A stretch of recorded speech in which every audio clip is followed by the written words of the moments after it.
Um, when I was 17 years old, a senior in high school, I became sexually active to my shame and sorrow.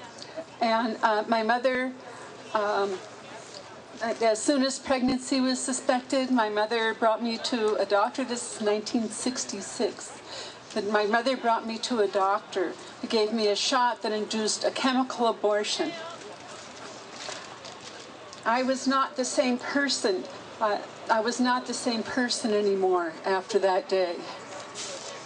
I denied that that day ever happened. I lost myself when I cooperated in the killing of my child. My whole sense of self died within me.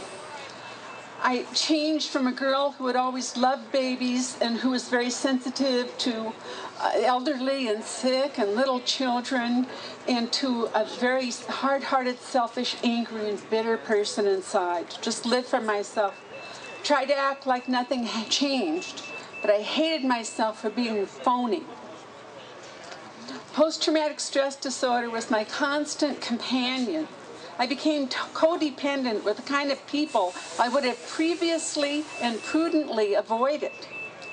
I became pregnant again when I was 20.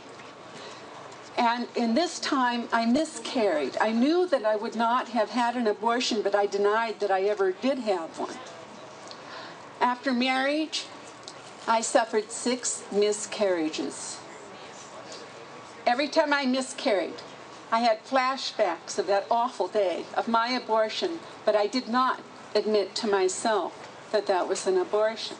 There was a serious and profound disconnect in my mind that could not or would not connect these dots. I spent half of my adult life in counseling. In 1985, after our 3rd child was born, I suffered a severe postpartum depression that brought me to hospitalization. In the year 2000, I realized that I had had a chemical abortion. I met somebody else who'd had a chemical abortion, and I couldn't hide it from myself anymore. So I sought healing, and I realized that healing is a lifelong process. I realize now that God never gave up on me. Even though I fell into despair, harbored his heretical thoughts, ran from him, and resisted his grace so many times. I'm so sorry for this and all of the wrong that I have done. I'm so grateful to God for his love and mercy.